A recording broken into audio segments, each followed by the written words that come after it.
Most people who know the Troubles carry the same map in their heads. South Armagh is Bandit Country, the one strip of Northern Ireland where the IRA made the roads so dangerous that the British Army stopped using them altogether and started living in helicopters. The assumption that follows is almost automatic. East Tyrone was different, separate. A harder fought but ultimately distinct insurgency, running on its own logic, producing its own results. That map is wrong. In the early 1980s, a man from County Monaghan named Jim Lynagh was shaping the East Tyrone Brigade's strategic direction from a doctrine he'd spent years developing, an approach that later analysts consistently describe as Maoist in character, aimed at clearing areas of British state presence and treating geography itself as a weapon. And the place he looked to as proof that such a doctrine could work was South Armagh. The roads there had already failed as a British circulatory system. Lynagh and his colleagues, according to multiple secondary accounts, read that outcome not as a local accident, but as a transferable template. On the 20th of August 1988, 15 months after Lynagh died at Lochgall, the brigade he had shaped detonated approximately 200 pounds of Semtex beneath a bus carrying 36 soldiers of the 1st Battalion the Light Infantry near Baligori, County Tyrone. 8 soldiers were killed, 28 were wounded. After that attack, accounts of the brigade's subsequent operations confirm the British Army began ferrying troops to and from East Tyrone by helicopter. That response wasn't improvisation, it was recognition. The same ground logic that had emptied South Armagh's roads had been made to work in a second county. South Armagh's helicopter dependency didn't arrive by accident. It built slowly, across a decade, as the South Armagh Brigade refined a campaign of roadside bombs, planted in culverts, concealed in vehicles, detonated by command wire from firing points as the target vehicle came into range. The decision to fire was operator-controlled. A decoy convoy passed safely, a civilian vehicle passed safely. When the right vehicle arrived at the right point on the road, the operator closed the circuit and the road ceased to exist as a viable British route. Picture what that means from the inside of a British patrol vehicle in the early 1970s in South Armagh. Every culvert is a potential device, every parked car by a hedgerow, every section of tarmac that crosses a drainage channel below. The landscape around Crossmaglen and Jonesborough had not changed visually. The same fields, the same narrow lanes, the same stone walls. But every metre of it had acquired the quality of a minefield without the markers. By the mid-1970s, in Toby Harnden's account, the British Army had given up the use of roads to the IRA in South Armagh. Not a gradual drift, a decision. The ground had been surrendered. What replaced the roads was Bessbrook Mill, a former linen factory 4 miles northwest of Newry, requisitioned by the British Army and converted into the principal military hub for the area. A landing area was established. Rotors replaced tyres as the logistical heartbeat of the British presence. Running approximately 600 flights per week at peak, 15,000 passengers a month, Bessbrook was described at the time as the busiest heliport in Europe. Every soldier rotated in by helicopter, every supply, every piece of mail, every casualty evacuated by air. The mill's interior would have carried the constant smell of aviation fuel and the thudding percussion of departures and arrivals around the clock, day and year after year. Author Toby Harnden, who documented the South Armagh Brigade's campaign in Bandit Country, noted in a 2024 interview that by roughly 1994, approximately 1/3 of all British military helicopter hours worldwide were being flown in South Armagh, one county of Northern Ireland. 1/3 of the British Army's global helicopter flying. Between 1970 and 1997, the South Armagh Brigade was responsible for at least 165 security force deaths. 123 British soldiers, 42 RUC officers. It mounted 23 attacks on British helicopters over those years, bringing down 5 aircraft. The brigade also had a helicopter problem of its own making.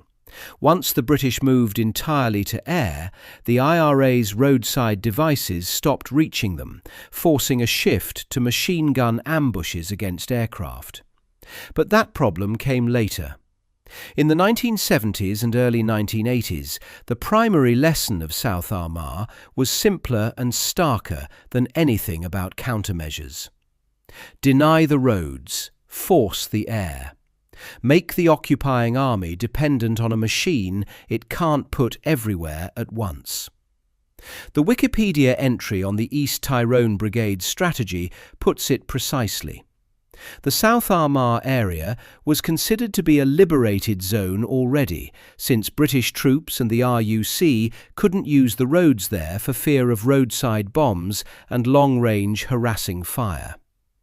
That phrase, liberated zone, is the key to everything that follows.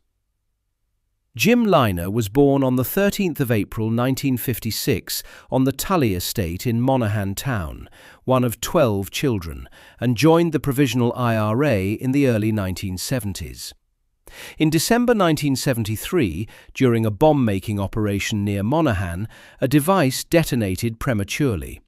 He was badly injured, arrested, and spent approximately 5 years in the Maze prison. 5 years in Long Kesh for a committed Republican in his late teens and early 20s wasn't simply incarceration. It was an education delivered by circumstance. The Maze in the mid-1970s held a concentration of politically committed prisoners who debated strategy, circulated literature, and studied the history of armed insurgencies with the kind of systematic attention that few active volunteers had time for while operational. Lynagh, in the account preserved across multiple independent sources, used that time to read. Wikipedia's Jim Lynagh article, drawing on Ed Maloney's A Secret History of the IRA, states that while imprisoned, he studied and became a great admirer of Mao Zedong.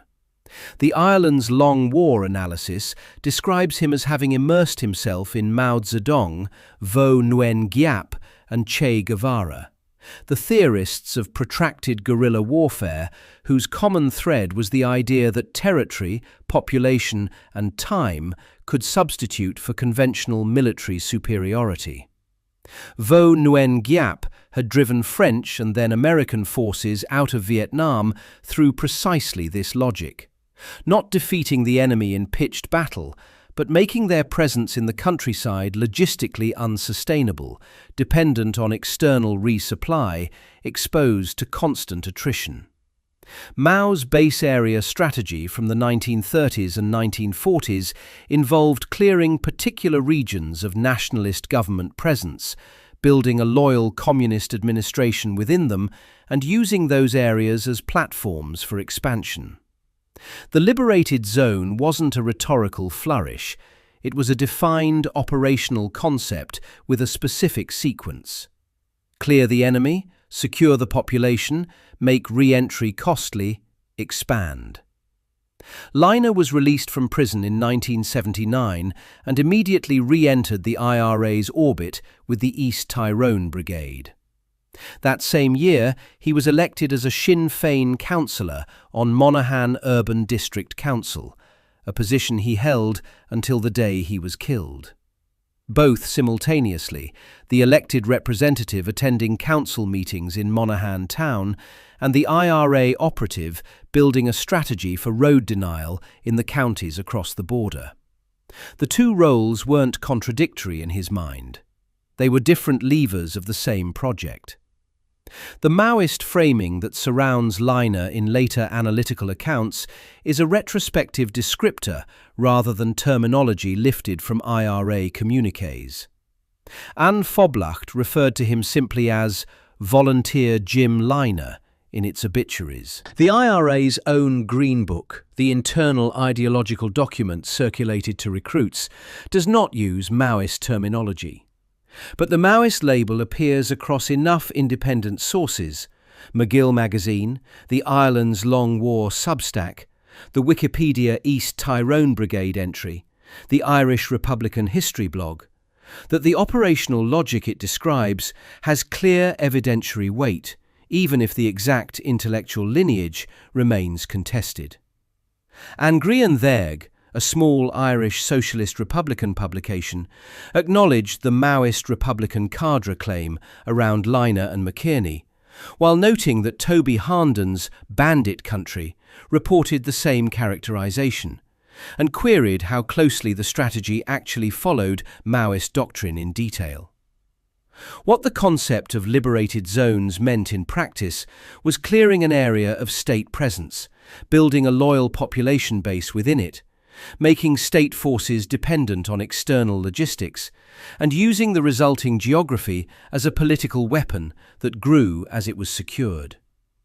Applied to Northern Ireland's border counties, specifically to a Republican-majority rural strip with isolated security posts and a line to the Republic for sanctuary, it wasn't theoretical. It described a set of specific tasks: attack the stations, stop them being rebuilt, make the population see state forces as visitors rather than permanent presences. McGill magazine's analysis attributes to Lynagh directly the strategy of creating liberated zones by attacking isolated rural RUC stations. The Irish Republican History blog states that the IRA in East Tyrone and other areas close to the border, such as South Armagh, were following a Maoist military theory devised for Ireland by Jim Lynagh. The Wikipedia East Tyrone Brigade entry describes the strategy as aimed at creating no-go zones that the British Army and Royal Ulster Constabulary didn't control, and gradually expanding them. A 2024 academic article in Behavioral Sciences of Terrorism and Political Aggression, drawing on interviews with Republicans who had direct knowledge of the Tyrone conflict, quotes a participant describing Lynagh as a thinker and a strategist, who wanted flying columns to take areas and hold areas like a no-go zone. The strategy explicitly required beginning in one area which the British military didn't control, preferably a Republican stronghold such as East Tyrone. And the prior proof that such an approach could work was already visible 50 miles south. The Ireland's Long War analysis states directly that Lynagh and McKinney looked to the South Armagh Brigade, which had established a liberated zone through ambushes and roadside bombs, as a domestic example of the kind of territory they sought to replicate elsewhere. That linkage is an analytical inference from secondary accounts rather than a primary document. Lynagh left no written declaration of copying South Armagh. But it's consistent with how the East Tyrone Brigade actually operated. Most of its attacks occurred in areas of East Tyrone close to South Armagh, which offered both escape routes and the example of already denied British ground on its doorstep. Lynagh wasn't the East Tyrone Brigade's officer commanding. That formal position through 1983-1987 was held by Patrick Kelly. But multiple independent sources consistently position Lynagh as the principal ideological architect of the brigade's strategic direction in those years, working alongside Padraig McKinney, who had emerged from the same blend of Republican tradition and strategic ambition. Both men were eventually killed at Lochgall. For the period between 1979 and 1987, they shaped what the brigade believed it was trying to accomplish. The brigade itself was a coherent geographic bloc with a loyal nationalist population base, drawing membership from across the eastern side of County Tyrone, North County Monaghan, and South County Londonderry. Its proximity to the Republic gave it a border that functioned as both sanctuary and supply line. The Coal Island-Dungannon corridor, a long, nationalist-majority rural district, provided the kind of embedded community support that made IRA operations sustainable over years rather than months. At the height of its notoriety in the 1980s, RUC Chief Constable John Herman acknowledged it was highly regarded in terms of its proficiency, capacity, and confidence. Journalist Kevin Toulis, who spent a decade investigating the unit, concluded that from 1985 onward, it led a 5-year campaign that left 33 security facilities destroyed and nearly 100 seriously damaged. The strategy began materializing concretely in December 1985. The IRA's assault on the RUC barracks in Baligori, 2 officers shot dead at the front gate at close range, the station raked with automatic weapons fire, a 100-pound bomb planted inside and detonated after the assault team withdrew. The Baligori barracks was destroyed. When the Royal Engineers rebuilt it in 1986, it was rebuilt into a target. The message implicit in that rebuild, that the British would simply restore what had been taken, was answered 8 months later, in August 1986, when the brigade drove a hijacked JCB digger loaded with a 200-pound bomb through the perimeter fence of the RUC base at the Birches near Portadown. The bomb exploded after the team retreated. The base was demolished. The tactic of delivering a bomb by digger rather than vehicle or mortar was itself an innovation, purpose-designed to breach the reinforced security fencing that the RUC had erected precisely to prevent vehicle-borne attacks. And in April 1987, the brigade shot and killed Harold Henry, one of the main building contractors to the British Army and RUC in Northern Ireland. The targeting of a civilian contractor wasn't random. It was the liberated zone doctrine's second phase made literal, removing not just the physical infrastructure of British presence, but the workforce that could restore it. Lynagh's plans had drawn criticism internally. Senior brigade member Kevin McKenna regarded the full strategy as too impractical, too ambitious, and not sustainable, in the words of journalist Ed Maloney. IRA Northern Command approved a scaled-down version aimed at hampering rather than eliminating the repair and refurbishment of security bases. That internal resistance limited the doctrine's formal reach, but not its operational execution against specific targets. The brigade was doing what the doctrine required: stations destroyed, contractors killed or intimidated. The British presence in East Tyrone's rural border strip, contracting under sustained, deliberate pressure. Then came the 8th of May 1987. The same unit that had demolished those stations, 8 men, a JCB, another 200-pound bomb, drove toward the part-time RUC station at Lochgall in County Armagh. The SAS was waiting. All 8 were killed. Jim Lynagh, aged 31. Padraig McKierney, aged 32. Brigade Commander Patrick Kelly, aged 30. One civilian, Anthony Hughes, drove into the ambush by accident and was also killed. More than 600 rounds were fired by the SAS. The IRA men fired 70 rounds and hit no one. It was the single largest loss of life suffered by the Provisional IRA in any one incident during the entire Troubles. Lynagh was buried at St Joseph's Cemetery in Monaghan town. At his funeral, as his coffin passed through the village of Emmyvale, members of a colour party fired a volley of shots over the coffin. The Gardaí gave chase. The mourners attacked the pursuing officers. It was the kind of chaotic, furious, unmistakable signal that the organisation his death had left behind wasn't finished. The doctrine wasn't buried at Lochgall. The East Tyrone Brigade lost its most prominent strategic thinker and its most experienced frontline operators in the span of a single evening. Ed Maloney recorded that the brigade killed 7 people in East Tyrone and North Armagh in the 2 years before the ambush, and 11 in the 2 years that followed. Lochgall had decapitated the unit's leadership. Many of the volunteers who remained were young and relatively inexperienced, but the operational architecture Lynagh had designed, target the ground, make the roads impossible, clear the space, had been absorbed into the brigade's institutional practice across nearly a decade of consistent application. It didn't require Lynagh to be alive to continue. The next major strike against British forces in East Tyrone came 15 months after Lochgall.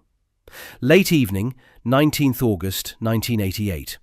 Aldergrove Airport, on the eastern edge of County Antrim. 36 soldiers of the 1st Battalion, the Light Infantry, collect their kit and walk toward a waiting vehicle. Not an armoured troop carrier. A 52-seat civilian coach, unmarked, soft-skinned, indistinguishable from any commercial bus on Northern Ireland's roads. They are returning from a few days of home leave in England, coming back to complete the final stretch of an 18-month deployment on a 2-year tour. The journey ahead is roughly 70 miles west to a military base near Omagh in County Tyrone. Late at night, an unremarkable transit on a road the army had used for years. An inquest into the attack would later hear that the specific road they travelled, from Baligori toward Omagh through the townland of Kerr, was usually off-limits to military vehicles because of the IRA threat in the area. The driver, also a soldier, had reportedly followed diversion signs onto the route that night. Whether those signs were placed by the IRA or by some other mechanism was disputed at the inquest. The IRA denied placing them. The question of how the bus came to be on that road at that hour, and how an IRA operator knew it would be, was never publicly resolved. The inquest heard evidence that the security forces suspected an informer may have provided the IRA with the route and timing. In the dark, to the side of the Baligori-Omagh road, in the townland of Kerr, a vehicle was parked at the roadside. Inside it, approximately 200 pounds of Semtex-based explosive. A command wire ran from the device to a firing point roughly 330 yards distant, approximately 300 metres, where an operator lay waiting. The wire was long enough to put the operator behind good cover. At 330 yards in darkness, the bus would have been a shape emerging from the night, growing larger, coming into the kill zone. The operator would have heard it before seeing it clearly. A large vehicle moving at road speed at midnight. The IRA later described the device as 2 fertilizer bags filled with Semtex, a characterization consistent with the 200-pound estimate that police assessment recorded, though the exact weight was never confirmed by forensic measurement. At approximately 00:30 on the 20th of August 1988, the circuit closed. The blast hurled the bus 30 metres down the road. The force of a 200-pound Semtex charge, detonating beneath a civilian coach at point-blank range, was sufficient to separate the sides from the frame, scatter seats and bodies over a wide area, and leave a crater 6 feet deep and several feet wide in the road surface. The wreckage came down across hedges and fields. Some soldiers were blown clear of the vehicle. Others were buried under collapsed sections of the coach. The road was dark, rural, without streetlights in the early hours of a Saturday morning. Among the first civilians to arrive were members of the Omagh Protestant Boys Band, returning in their own buses from a parade in Portadown that same evening. They found soldiers strewn across the road and caught in the wreckage, some walking in circles in shock, some not moving.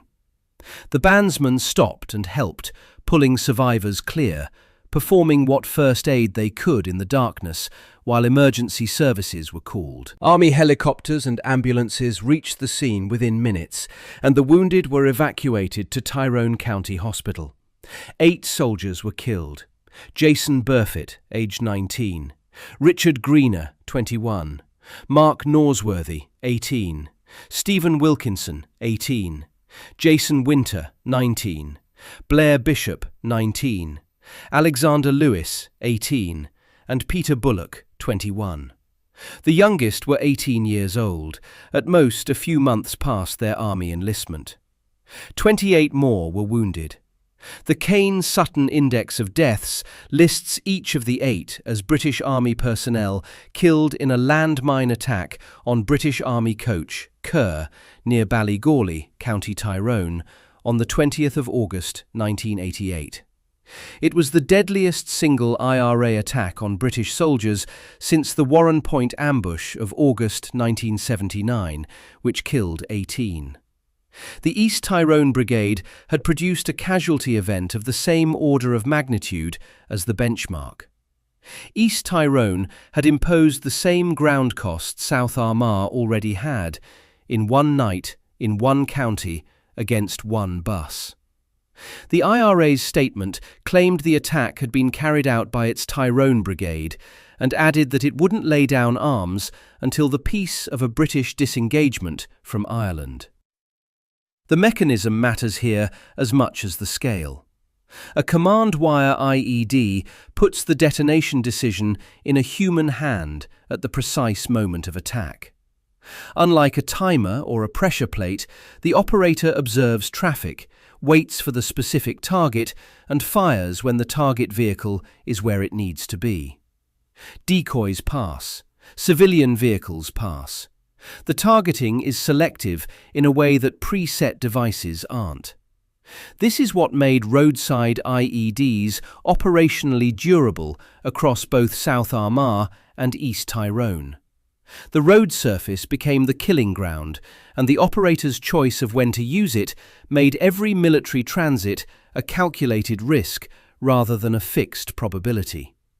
In South Armagh, the command wire method had been pioneered through culvert bombs, devices buried in drainage channels beneath country lanes, wired to a firing point in surrounding fields. Military history sources confirm that IRA operators in South Armagh hid devices, often in culverts, detonated by command wire, to attack army vehicles moving out of fixed bases. The predictability of British movements out of those fixed bases, the same gates, the same roads, the same times, made targeting effective. An operator who had watched the pattern for a week could place a device, run wire to a hedgerow 2 fields away, and wait. The same technology class, the same underlying logic, appeared at Baligori on the 20th of August 1988. The geography differed. The device was in a vehicle rather than a culvert. The road was a main arterial route rather than a border lane. But the operator at the firing point, 330 yards distant, was making exactly the same kind of decision that South Armagh operators had made for years. Wait, identify, select, fire. That transferability is exactly the point. The general method, conceal a large charge, run wire to a firing point, wait for the target, could be set up anywhere a road existed and a patient operator could find cover 300 metres back. East Tyrone had both. The export of the doctrine didn't require specialist knowledge of South Armagh's specific culvert systems or drainage geography. It required that the method's logic had been understood and the will to apply it elsewhere existed. Those conditions existed in East Tyrone because the brigade had been shaped by a man who had spent years thinking about exactly this. The British Army's response to Baligori wasn't a formal public declaration. No Hansard passage announces East Tyrone roads operationally untenable. What emerged was institutional practice. a change in how the army moved its people in and out of County Tyrone, documented consistently across multiple independent sources and confirmed in its scope by what the IRA subsequently chose to target. The Wikipedia article on the East Tyrone Brigade states plainly, "This attack forced the British military to ferry their troops to and from East Tyrone by helicopter." The SeamusDougal.com account, drawing on Irish Times reporting, states that in the wake of the bombing, the British Army begins ferrying its troops in and out of County Tyrone by helicopter. A subsequent account adds specificity. After that bombing, all troops going on leave or returning from leave were ferried in and out of East Tyrone by helicopter. The qualification in that last formulation matters and should be kept. What the sources document is the specific class of movement that Baligori had exposed. Soldiers travelling on predictable routes in civilian coaches at predictable times, being recognised as untenable on East Tyrone roads and shifted to helicopter ferrying. Helicopters were already in use across Northern Ireland before 1988. They weren't invented by Baligori. The post-Baligori change was an intensification and systematisation of aerial movement for the vulnerable movements that the bus bomb had shown could be targeted with devastating effect. Ground patrols in armoured vehicles continued in various forms. But the specific exposed transit, the leave bus model, the predictable route, the soft vehicle, the reliable schedule, moved into the air. Margaret Thatcher convened an emergency security meeting immediately after Baligori. State papers declassified in 2019 described the attack as provoking panic within government and record serious friction between the RUC and the British Army over who bore responsibility for the security lapse. RUC Chief Constable John Herman reportedly attributed the bombing to the British Army's inept security. Army Commander General John Waters disputed that framing. Thatcher warned Herman she wouldn't send British troops in waves to be killed. Secretary of State Tom King stated publicly there was some evidence linking the explosives to Libya. The internal pressure of those weeks produced visible institutional adjustments. By the mid-1990s, the standard formulation across military history accounts holds that the only way for the British Army to travel safely across South Armagh and some border areas of Tyrone and Fermanagh was on board troop-carrying Chinook helicopters. Some border areas of Tyrone includes exactly the geography where Baligori happened and where the East Tyrone Brigade had been operating for a decade. That the shift was real rather than rhetorical is confirmed by what happened 17 months after Baligori. On the 11th of February 1990, the East Tyrone Brigade shot down a British Army Gazelle helicopter near Clougha in County Tyrone. A patrol of the King's Own Scottish borderers had been sent to investigate a suspicious convoy near the border, backed up by the Gazelle, when the convoy turned out to be a diversion set up to lure the troops into an ambush. At 16:30, a witness near Baligori heard 50 to 60 shots fired. The Gazelle, hit several times by heavy machine gun fire, losing oil pressure, crash-landed on an open field and broke up on impact. 3 crew members were wounded. It was the only successful IRA attack against a British Army helicopter anywhere outside South Armagh during the entire Troubles. The brigade shot down a helicopter in East Tyrone in February 1990 because British helicopters had become a primary movement mode worth targeting in that county. If convoys were still transiting freely by road in the volumes they had before Baligori, the brigade would have kept hitting road convoys. Instead, it brought down aircraft. That operational shift in what the IRA chose to target tells you where the British Army had moved.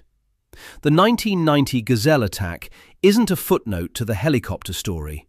It's its confirmation, written in the wreckage of an Army Air Corps machine in a County Tyrone field. From 1990 to the first IRA ceasefire in 1994, there were several further IRA actions involving helicopters and heavy weapons along the Tyrone and Fermanagh border. On the 15th of February 1991, a Lynx came under machine gun fire while extracting British troops south of Clogher. On the 12th of December 1993, a helicopter was fired at with automatic rifles near Five Mill Town after an RUC ambush. Each of these events is a data point in the same pattern. The IRA in East Tyrone increasingly oriented its operations toward an enemy that was moving by air, because that is what the enemy was doing. The East Tyrone Brigade wasn't a random second front, and that distinction matters to the export argument. Insurgencies don't successfully replicate road denial campaigns everywhere. They work where specific conditions converge. A loyal population that won't inform, difficult terrain that aids concealment, isolated security infrastructure that can be targeted individually, proximity to a border that provides sanctuary, and a consistent operational culture that can sustain pressure over years rather than months.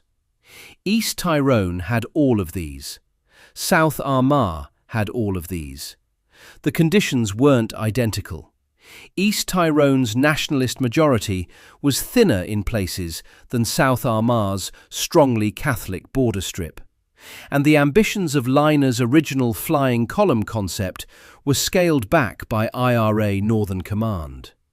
But the structural prerequisites for road denial were present in both places.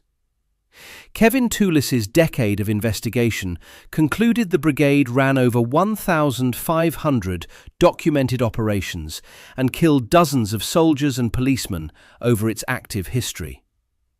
Ed Maloney recorded that the brigade lost 53 members killed during the Troubles, the highest total of any rural brigade. Of those 53, 28 were killed in the 5 years between Lochgall in 1987 and 1992, as the SAS ran a sustained counter-ambush campaign against the reconstituted unit. 26 East Tyrone Brigade combatants were killed by the SAS in such circumstances over the 9 years following Lochgall. The British Army committing significant special forces resources to a sustained counter-insurgency effort in one county, an effort of that scale and duration that only made sense against a genuinely persistent and capable threat. The Lochgall ambush didn't end the campaign. Baligori was 15 months after Lochgall. The Gazelle shootdown was 17 months after Baligori. The T-Bane Crossroads bombing, which killed 8 building workers contracted to rebuild Lynagh British Army base in Omagh, was January 1992.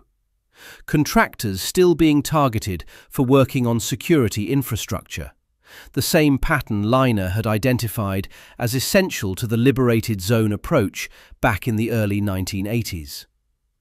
4 more IRA members were killed in an SAS ambush at Lynagh in February 1992, after an East Tyrone Brigade assault on the RUC station in Coal Island using a DSHK heavy machine gun mounted on the back of a stolen lorry. By mid-1992, and up to the 1994 ceasefire, the brigade was still executing 8 mortar attacks against security facilities and at least 16 bombings and shootings within that 2-year window, while sustaining serious losses of its own.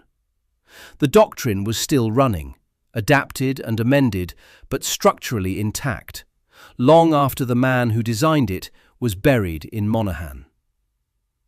The export argument running through this account rests on inference at one crucial junction. There is no primary document in which Lynagh wrote that he was copying South Armagh.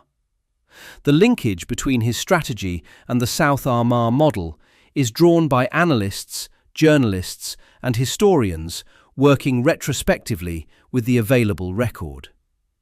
The Maoist framing of his prison reading is documented in multiple sources, but whether he would have applied the label to his own strategy in those terms is unknown. Some within the Republican tradition have questioned how closely the strategy actually followed Maoist doctrine versus drawing on it as inspiration.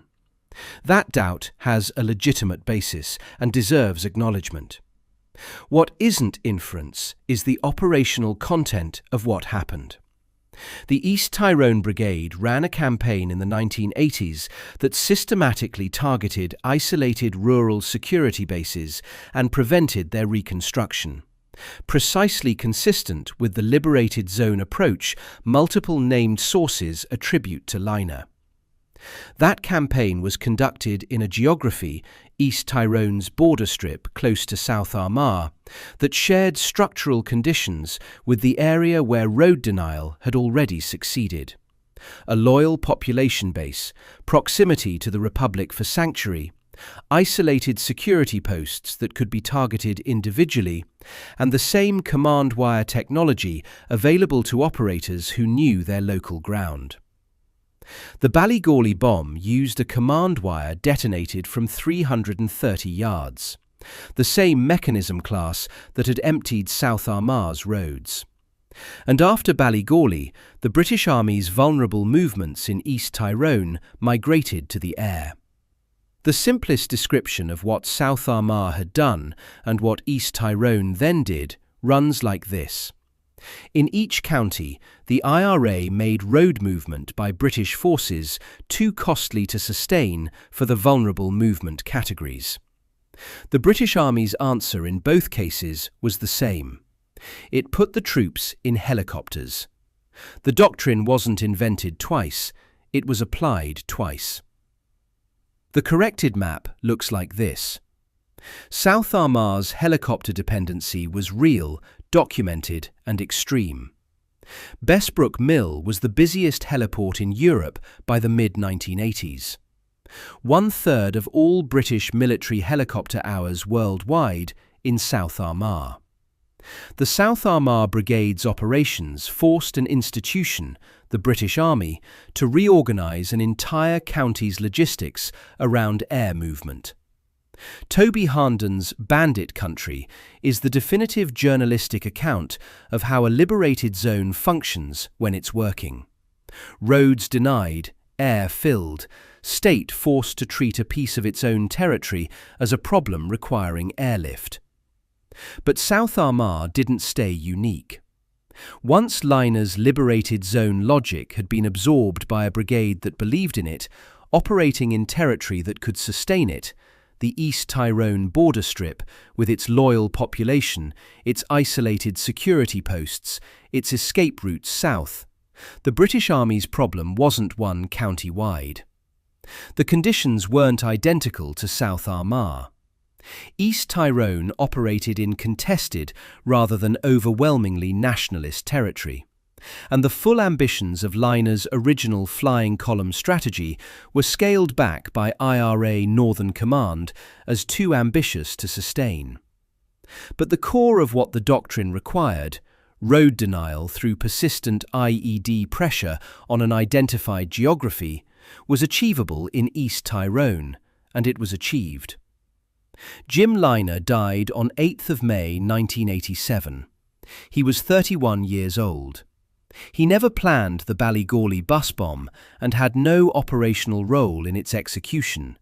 He was 15 months dead by the time the command wire was laid in Kerr. What he left behind was a brigade that had been taught to see South Armagh not as an anomaly but as a model, and that knew what the model required. Destroy the bases, stop them being rebuilt, make every road a calculation, force the state to choose between its soldiers and the ground. On the night of 19th of August 1988, an IRA operator lay in the dark outside Baligori with 330 yards of command wire running back to a large charge in a roadside vehicle. At 0:30 on 20th of August, a 52-seat civilian bus came around the Baligori-Omagh road with 36 soldiers aboard, men aged 18 to 21, finishing a tour. The circuit closed. 8 soldiers were killed, 28 more were wounded. The road was left with a crater 6 feet deep and a scatter of wreckage across the neighbouring fields. And then the helicopters came to East Tyrone. The helicopter over East Tyrone after Baligori wasn't a convenience upgrade. It wasn't the British Army choosing efficiency over ground movement. It was the Army admitting, in the only language that operations have, that the template had worked again, that the roads of a second county had been made untenable by the same logic that had already cleared South Armagh's tarmac of British convoys a decade before. Doctrine meeting doctrine, template meeting copy. Not a quirky South Armagh weather report that somehow happened twice by chance. Subscribe for more stories like this.